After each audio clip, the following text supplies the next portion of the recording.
साहेबांचं नाव सचिन वागचौरे साहेब संगमनेर आहे आणि त्यांच्याकडे पाहिल्यावर ते साध्या किरकोळ बांध्याचे वाटतं. तर त्यांच्यातून आपण मनोगत ऐकूया. नमस्कार, माझं नाव सचिन वागचौरे, मी संगमनेरीतील आहे. एप्रिल 2024मध्ये प्रथम मी तप सेवा शिबिरांचे उपवास शिबिर केले, नवरात्र उपवास शिबिर केले आणि त्यानंतर मला एक साधना कळाली.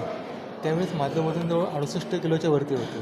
अरे बाप, आता ते जवळजवळ 55च्या खाली आलेलं आहे आणि मी स्वतः अगदी फिट आहे, हेल्दी आहे आणि माझं आता वय 47 वर्ष आहे. पण जर जे पॅरामीटर्स आहे, BMIचे पॅरामीटर म्हणतात ना, त्याप्रमाणे माझं वय 37 वर्ष आहे. म्हणजे मी आज 10 वर्ष वयाने छोटा आहे. जरी धन्यवाद. पाहिलं लोकांना साध्या आहारातून कसं आरोग्य मिळतं हा एक साक्षात नमुना. आणि मी जेव्हा ट्रेनमधनं उतरलो त्यांना 32-33चा अनमॅरिड समजलो आणि यांना पुढचे तपशील पण विचारले नाही. तर अशा रीतीनं आपण सर्वांनी तप सेवा सुमिरन करूया आणि प्रकृतीने चांगले होऊया, वयाने 10 वर्ष 15 वर्ष लहान होऊया. अशा रीतीनं मला दगडूशेठ हलवाईचं दर्शन झालं आणि समोर भिडेवाडा आहे, त्यांचा आशीर्वाद मिळाला. या ठिकाणी 25 स्टॉल मांडलेले आहेत.